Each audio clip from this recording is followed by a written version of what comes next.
You know, people found out that Ellen was mean, and all these people came out and said, Ellen's actually a fucking bitch. She lost everything. She fell apart, disappeared, because people found out that this character that she was portraying in half an hour on a television show is not really who she was, you know, but I hadn't already known that. My buddy Greg, who was one of her writers, was like, she's a piece. You ever notice how it only takes one voice, just one, to flip the entire internet upside down? Not proof, not confirmation, not even a full story. Just a claim. And suddenly everything shifts. It's like a beautiful name, Isis. Ellen's rough. Ellen is like an old. But it's a rough one now. It's a rough one now because she was running Abu Ghraib in the back of her show. That's a rough one. She's out there dancing with Kristen Bell, and in the back there's people that are getting up on the rack like this. It's so weird when you see like a lot of people saying that someone who seems so nice is not nice at all. She doesn't seem nice, but that people have a very poor judge of character. She doesn't seem nice. It seems forced. People that are like that all the time, she doesn't seem nice. It's very forced. And whatever, you're allowed to be a bitch, right? You're allowed to be a bitch. You're allowed to be nasty to people. You're accomplished. You're a comedian. You did the whole thing. What you're not allowed to do is have a Guantanamo Bay situation in the backstage of your show where everybody's walking around afraid for their life, and it's like Abu Ghraib where they're hooked up to wires and they dogs have like around them. Yeah, she's got dogs and hoods. If an intern's late, they have a hood on. I don't support that. That's just me. Yeah, I'm with you. Yeah, I mean, you know, I wish her the best. She's around for too long. Fallon, all these people, walk away. You've been famous forever. Walk away. Like, eventually, everybody, they're just going to figure it out. Now, Fallon's on an apology tour because of the blackface. Like, is he? Well, he was. Like, he had to go around and apologize a million times for, like, they're going to find the thing if you don't go away. You gotta have a good run, and then when you have a good run, you step back and you go, okay, I'm still gonna do my thing, but like I'm not. I mean, there's only a few jobs in entertainment, right? Right. So I think a lot of the cancel culture shit is probably these motherfuckers want those jobs. Ooh. They're like, how long is this bitch gonna be dancing? I can dance with Hillary Clinton. I could do the Charleston with Henry Kissinger, whatever the fuck she does out there. The Charleston, is that what it is? She goes out there, do the Charleston. She's got war criminals. Her and Bush are jumping around. I mean, that's right. She was buddies with Bush. That was like she's one of the a first CIA agent. Stephen Paddock. And do not ask me for sources. But Stephen Paddock. Who's that? He was the guy that shot up the Vegas concert. That was a very tragic thing. Listen to this. The only guy that saw Stephen Paddock alive, his name is Jesus Campos. He was a guard at Mandalay Bay. He got interviewed nowhere else. You know where he got interviewed in the beginning? Ellen. Really? Weird. And then they went on, if you could find that clip, they went on with a weird like diagram of how it happened, and Ellen's like showing the people how it happened. Not like an emotional like, how are you feeling, how are you holding up? It was a weird diagram of like, and then he went to the left and to the right. It was very strange to look. What the hell's going on? This is a daytime show. Which is the Paddock guy? And there's two guys there? The chubbier guy is the Jesus guy. And now Ellen is doing a thing of how the shooting happened. Look how she's got like an antenna from someone's Buick that she's popped off and she's using it as a pointer. But why the hell is this happening on like a daytime show where this is weird? Where'd she get that pointer? I don't know. She stole it off an intern's car. Why wouldn't you just use your finger? Like if that was you, if it was your show, the Tim Dillon show, wouldn't you just point? Yeah. This is also a giant screen behind her, so they could have just put it on that screen. So, but she's using this thing. I find it very strange. I don't know why. Wait a minute, those aren't real palm trees? No. Yeah. I know that street though. I know that block in Beverly Hills that she used. How weird is that? I don't know why they're doing this on a daytime talk show. Let's keep it running. Look at it. She's dressed like Colonel Sanders. Not Colonel Sanders. She's dressed like Sergeant Pepper. This guy looks like a member of her staff. What kind of outfit is she wearing? I don't know. She wears those weird, like, militant, lesbian that should tell you uniform. Something. Yeah. Like, that's an odd look with all those buttons. Like, why do you have so many wrist buttons? It was given to her in Langley. The only reason why you have that many wrist buttons if you're looking at clothesline somebody. Yeah, look at her. Look at her. Everyone says she looks so friendly. She looks. Timelines start moving faster. Clips start resurfacing. Old moments that meant nothing before, now they get replayed, reanalyzed, reinterpreted like they were clues all along. That's where we are right now. Because something got said. Not officially, not in a courtroom, not backed by anything concrete that people can point to and say this is it. But it didn't matter. It spread. And once it spreads, it doesn't slow down. It multiplies. Now everybody's talking. Some people are convinced it's exposing something real. Others think it's just noise being blown out of proportion. And most people, they're stuck in the middle, watching it unfold in real time, trying to figure out what's actually going on. Because here's the truth nobody wants to admit. The internet doesn't wait for facts. It reacts to momentum. And momentum doesn't care about accuracy. It cares about attention. So when a claim hits the right combination of shock, a bizarre and disturbing claim is gaining traction online, suggesting that the Epstein files expose Ellen DeGeneres as Hollywood's, quote, most prolific cannibal. The claim began circulating on X, formerly Twitter, after the U.S. Justice Department announced it had released all available files related to convicted sex offender Jeffrey Epstein. Those files reference hundreds of names across investigative materials, and almost immediately, conspiracy posts began to explode. One viral post claimed, quote, the Epstein files expose Ellen DeGeneres as Hollywood's most prolific cannibal. She ate children's flesh. Another post declared, quote, Epstein files name Ellen DeGeneres the most prolific cannibal. Vampires are real. The keyword Ellen DeGeneres cannibal quickly began trending.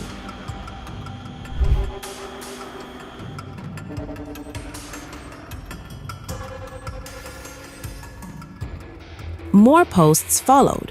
One user wrote, quote, thanks to the Epstein files, we now know that Ellen DeGeneres is the most prolific cannibal. Hollywood staying silent. Now we understand why she left the United States.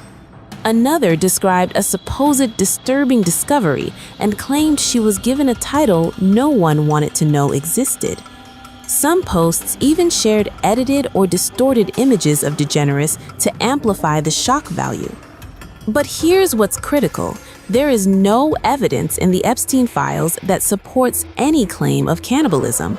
A community note added to one of the viral posts states clearly, quote, there is no evidence DeGeneres engaged in cannibalism. It is true that DeGeneres' name reportedly appears among more than 300 high-profile individuals referenced in the broader Epstein document index. However, appearance in investigative materials does not equal wrongdoing. Many names included in the files appear in third-party communications, interviews, flight logs, or peripheral documentation without any allegations of criminal conduct. Other well-known figures referenced in the broader index reportedly include Barack Obama, Michelle Obama, Joe Biden, Hunter Biden, James Comey, and Oprah Winfrey, among many others. Being mentioned in records does not imply criminal activity. And as of now, there is absolutely no credible evidence supporting the viral claim that Ellen DeGeneres engaged in cannibalism. The question then isn't what the files reveal, it's why such extreme claims spread so quickly in the curiosity and controversy, it doesn't just trend, it explodes. And once it explodes, everything connected to it gets pulled into the spotlight. Old interviews, old clips, old stories that people forgot about, or ignored, or never even noticed in the first place. Suddenly they all matter. Suddenly they all mean something. But do they really? That's the question nobody slows down enough to ask. Because in moments like this, people aren't looking for balance. They're looking for confirmation. If someone already feels like something was off, this becomes validation. If someone already supports the person at the center, this becomes an attack. And the divide gets sharper, louder, more aggressive. Because now it's not just about what was said. It's about what people believe it means. And belief spreads faster than truth ever could. Now let's talk about something people don't like to acknowledge. Intended to help rehabilitate Jeffrey Epstein's image. In one question, Bannon asks Epstein about Wall Street. Roll the clip. First got on the trading desk at Bear Stearns in the late 70s or mid 70s. Were you shocked by how little actual understanding of mathematics that the traders comprehended? Yeah, well, again, we had a Texas Instrument calculator. Most stockbrokers, especially before 1975, if they were good stockbrokers, could add. That's about it. They could multiply. If you could multiply, you were already in the top 15% of stockbrokers. Stockbrokers simply meant there's a story When I went to the first person, I had no money. And I said, how much money do you make a year? And he said, $400,000. I said, impossible. I'm making $10,000. That's probably more than your family had made in its entire Life. existence. Yes. And he makes it in a year. I said, what do you do? And he said, it's too complicated for you to understand. He had a brother-in-law, in fact, in this case, who ran the pension fund at General Motors. His brother-in-law would call him and say, buy 1,000 IBM. He'd hang up the phone, he'd write it out on a ticket and walk it to a window. That was his entire skill set. Hello, write what my brother-in-law says, walk it to a ticket window. Now here is where he applies his thinking about Wall Street to world leaders. You find most leaders financially illiterate, economically illiterate. Most political leaders don't come out of a background of finance. Most political leaders come out of a background of being popular. So in some of the countries, in some of the African countries, for example, they might have been a military person. They were a general. Or in our country, they would have been an actor. The knowledge of money they don't have expertise, they have no degrees in finance. They really, and this is one of the major problems. So many world leaders who don't really have a financial underpinning make fundamental errors when it comes to money on a country or institutional level. Many of them were just good at what they did in terms of politics. Remember, world leaders are politicians in general. They're not scientists, they're not intellectuals, they're not great thinkers, they're great politicians. Now, for some context, Jeffrey Epstein was imprisoned in 2008 after pleading guilty to state charges of soliciting prostitution and soliciting a minor for prostitution. Here is his account of what it was like. Solitary confinement, September 14th. And again, some of the public stories about the wonderful time I had in jail and my work release, which didn't come till months after. I'd been there since June, in an 8x10 cell with a bed in the back, a 6-foot bed in the back, a chrome sink with a toilet attached to it, and a little piece of metal sticking out that was supposed to act as a table. So in jail, I was in a place which called the Special Housing Unit, which is for the roughest, toughest, meanest people. They had put me there, they said, for my own protection. So I was in a 8x10 cell with a little slit in the door where they would serve my food on a tray about 9 inches by 4 inches. And then as soon as I finished eating, they would take the tray and close it down. And one of the guards said, do you understand there's Wall Street's crashing? Sorry, Wall Street's crashing? What's happened? And he said, there's some crisis and some companies are going bankrupt. Yeah, it's all over the papers. We're all terrified we're going to lose our life savings because we have either a 401. Context. Because context is always the first thing to disappear when something goes viral. A long conversation turns into a short clip. A complicated situation turns into a simple headline. Nuance gets stripped away. And what's left? Something that's easier to share. Easier to react to. Easier to turn into a narrative. But harder to fully understand. And that's where things start to go sideways. Because when context disappears, interpretation takes over. And interpretation, that's different for everyone. One person sees something suspicious. Another sees nothing at all. Another sees something completely different. And all of them feel like they're right. So now you've got multiple realities forming around the same moment. Multiple versions of the same story. All spreading at the same time. All competing for attention. All feeding into the same algorithm that just keeps pushing it further. And the more it spreads, the harder. Okay, or our pension funds, we don't know anything about money. Mr. Epstein, can you tell us, what's going on? Am I going to be able to afford my children's education? Am I going to be bankrupt like this company called Lehman Brothers? And there's another company in the front page today called Bear Stearns. Oh no, I said. Now this next part, pertaining to what life was like in prison, is very interesting. Roll the clip. At the beginning, what were the comments? It serves you fucking rich guys right that you're here next to me. There was nothing about your crimes. No. So all this rumor you hear all the time about people in prison that commit the type of crimes you commit, you're saying in your personal thing is not true. No. It was all because you were rich. Yes. And it was all because they wanted to borrow money. Or get advice. Yes. Where they get advice to Which to stock go to- long, to which- go long. yes, Are you telling me is this time to buy? You're telling me in solitary confinement they're interested in going long? Yeah. They want to know what What does that say stocks- about human nature? Well, what I think the people find, one of the reasons they wanted to keep me in solitary confinement was they're afraid that everybody would want to know which stocks to buy. I want to take a break from that right now to show you some more rapid-fire clips from the files, like this one, where Epstein is seen chasing around two girls in the kitchen. You may have seen it before, but take a look.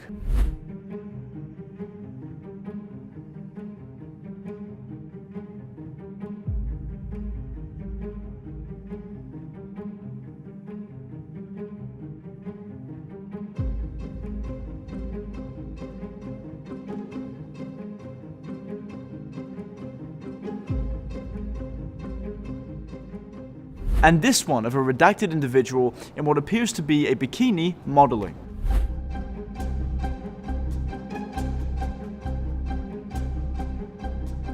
Now, earlier I mentioned some conspiracies, and I want to talk to you about what the internet has been cooking up, and this one is insane. I need to address something that's been blowing up online since these files started dropping, because every time these documents like this get released, the internet does what the internet does. So there's a claim circulating right now that the Epstein files reveal Ellen DeGeneres as, and I'm quoting this directly from the posts, Hollywood's most prolific cannibal, that she consumed human flesh. People are sharing distorted images of her face, writing paragraphs about underground dystopias, calling her a vampire. Now, these are completely unfounded claims with no evidence to back them up. So let's take a look at what's actually in the files. Ellen DeGeneres is named in the Epstein documents, and that part is real. Her name appears in the broader index of over 300 high-profile individuals that show up across the investigative materials. You know, flight logs, communications, third-party interviews, peripheral records. But here's the thing that people either don't understand or choose to ignore. Being referenced in an investigative file is not the same as being accused of a crime. There are plenty of names in the file that are just referenced by a third party. There is zero evidence in the Epstein files connecting Ellen DeGeneres to cannibalism or any other wrongdoing. It becomes to slow it down. Because now there's pressure. Pressure for a response. Pressure for clarification. Pressure for someone, anyone, to say something official. But here's where it gets tricky. Because silence, in moments like this, doesn't stay neutral. It gets interpreted. If nothing is said, people assume there's a reason. If something is said, people pick it apart. Either way, the situation keeps moving. Keeps evolving. Keeps pulling more people into the conversation. And the longer it goes on, the more it stops being about the original claim and starts being about the reaction to it. Because reactions create new headlines, new discussions, new waves of attention. And suddenly the story isn't one thing anymore. It's 10 different things happening at once. That's how something small turns into something massive. Not because of what it is, but because of how it spreads. Now think about how many times you've seen this exact pattern before. A claim drops. People. To what I said before, if those settlements have information that could help Ghislaine Maxwell in her 2255 petition, her habeas petition, which was filed, I think, December 17th. If it does, then a judge is going to order the Department of Justice, even if the names are redacted, to just disclose the contents of those settlements and any benefit, and this is the key, any benefit that the government gave those settled civil defendants in exchange for the civil settlements. That's important because it goes back to selective prosecution, possibly vindictive, and it could have provided evidence that could have helped her in her trial. And I just want to be clear about something. Even though there's been a lot of questions about her credibility and questions about, you know, the substance, the content of what she told Deputy Attorney General Todd Blanche, whether she was trying to say anything to get some sort of deal or get a pardon of some kind, her potentially testifying in front of Congress, that committee, she at the very least is not going to say anything about these settlements or reveal who these people are. I mean, I don't even know if she knows the identities per se about who these people are, but we shouldn't expect that if she does testify, that she's going to spill the beans on this. Not going to spill the beans. I would add this. The famous case of Brady versus Maryland. It involved facts, not that the defendant was innocent. What the prosecutor willfully withheld in Brady versus Maryland, I think it was a 1950s case, a conduct was, what they withheld was information that mitigated the role that Mr. Brady had in a robbery. It mitigated the role. He didn't say I'm innocent. It's just that I was a small fish in a big pond. These witnesses could be like Brady witnesses in Brady versus Maryland. They could say, you know what? Epstein was the key guy, and her role was de minimis or was a lot less than Epstein. That's still Brady information that could help a jury render a verdict. Going back to Kiles v. Whitley, April of 1995. What the court said is, if you have she has 9 issues. Yeah. If you have 9 issues that constitutional rights were violated, and she has 9, if each one individually doesn't result in a reasonable probability that the outcome could be different, if you combine the 9, or say you combine 5 or 6 of the 9, and you put it, I love food, if you put it in a big salad bowl, that combined cumulative effect of those 5 to 6 violations, each one not by itself can do it, but if you combine them all, that can result in a new trial and a vacating of the conviction. That was a very important part of Kyle v. Whitley. They call it the cumulative test. Okay, so you tell me, out of the 9 points, are there any ones in particular, individual? I'll tell you one that I kind of like. Okay. Juror number 50 has a lot to answer for.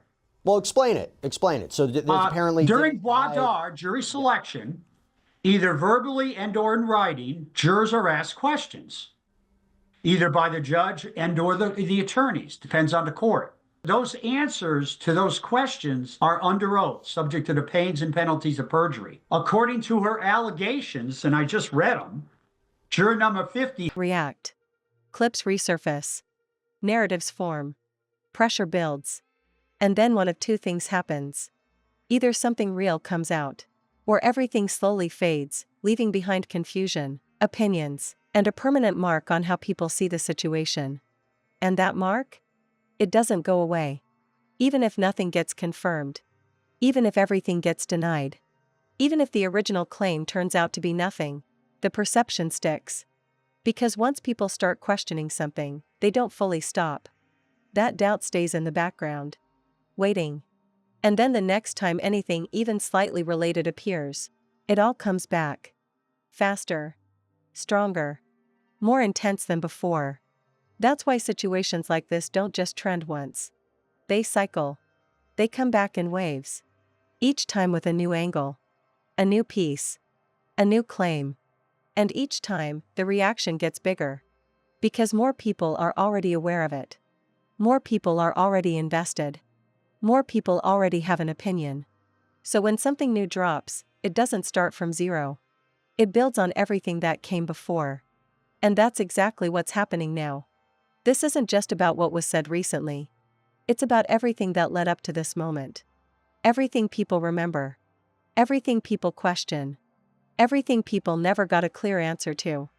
All of it coming together at once. And the internet does what it always does. It amplifies. It connects dots, whether they actually connect or not. It turns speculation into discussion. Discussion into belief. Belief into something that feels real, even if it hasn't been proven. And once it reaches that point, it's almost impossible to reverse.